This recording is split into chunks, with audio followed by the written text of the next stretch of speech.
Shalom fils et filles de l'Éternel. L'âme universelle. Co-héritier de la promesse et acteur de la grande mission. Bienvenue sur ma chaîne YouTube. Un lieu où le faire aiguise le fer et où nos champs sont élargis. Le thème de ce message, expérimenter l'impossible chaque jour.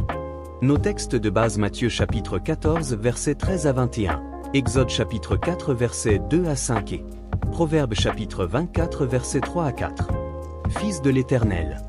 Ton Dieu est un Père qui sait prendre ses enfants par la main et donner de bonnes choses à ceux qui lui sont fidèles et qui les demandent. Regarde. L'un de ces champs d'action s'est appelé les choses qui n'existent pas dans le plan matériel ou encore dans notre monde comme si elles existent et elles le sont.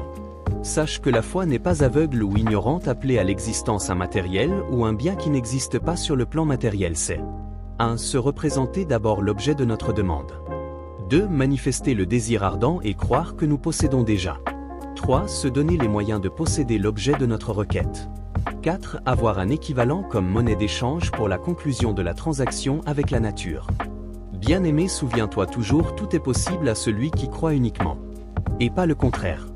Croire, c'est vouloir et vouloir appelle au désir de posséder ses possessions. Mais pour posséder, il faut se donner les moyens donc. Le travail, le temps et la foi.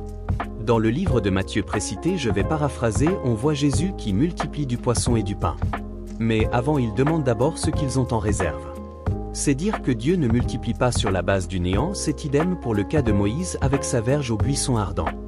Bien-aimé, ton Père travaille avec ce que tu as et non avec zéro, et même en mathématiques, le zéro représente le vide et le néant. Donc il faut toujours avoir quelque chose à donner, car on n'a rien sans rien. Voir l'impossible, c'est un mode de vie. Jésus a dit si ta foi a la taille de semence d'une graine de moutarde. Tu peux dire montagne va te jeter dans cet océan et elle t'obéira. C'est une belle allégorie qui revêt une double dimension, celle de la manifestation instantanée et de la manifestation progressive. La manifestation instantanée de l'objet de nos demandes requiert un niveau de connexion, de vibration et de sacrifice de soi assez important.